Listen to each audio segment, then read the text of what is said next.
backfilling on a lie, and why it means we shouldn't trust any future statistics. Not from the CDC, and I don't believe it should be trusted from any arm of the federal government.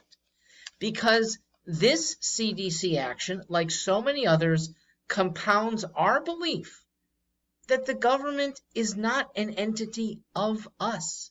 They are there to support themselves, and they will use our money and our support to do that. Don't give in. The CDC, which previously had claimed, ridiculously, that 99.9% of all over 65-year-old Americans had been vaccinated, they ratcheted back. It's now 95%. So, do we believe that? I don't think we should listen. 95% is plausible. 99.9 was never plausible, and yet it got promulgated anyway.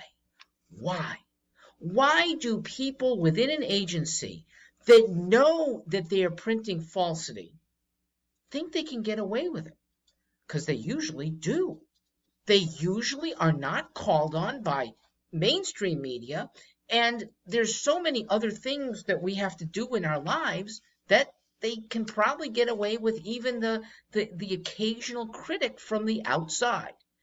Well, I'm hoping that you listening here are not going to stay on the outside, that you will critique and spread the word about malfeasance by government.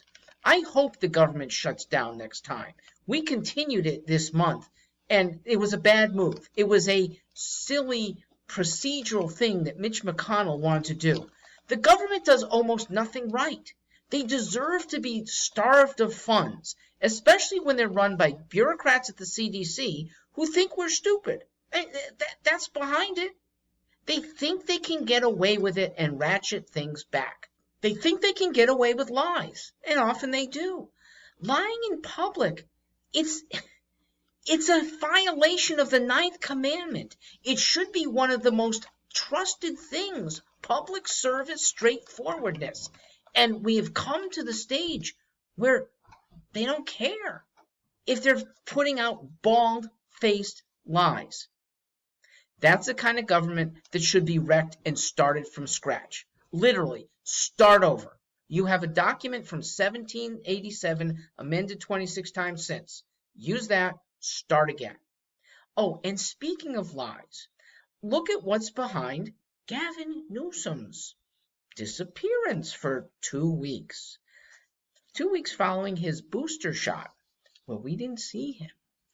And when finally questioned in public, November 9th, following 2 weeks of absence, Newsom comes up with another lie.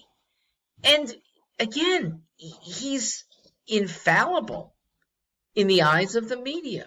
So when he says, oh, I didn't go to the summit in Europe where I was supposed to speak, and it was a big deal, the climate summit. He's been behind climate for a long time. Because my kids wanted me home for Halloween.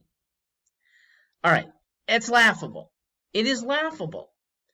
But he and his handlers feel that they need to say that instead of truth. Like, I had a bad reaction from the booster shot. Okay? But that goes against the narrative that he and his party want to convince us of and go out of their way. What they finally ratchet back to are things that are plausible from things that were outright lies. We shouldn't be trusting any of them. Thank you for trusting good sources. I hope to bring more of them forward for you. And with it, I hope you do something with it to spread that word, spread the proper distrust, so that we get better leaders in the near future. I'm Mark Stewart.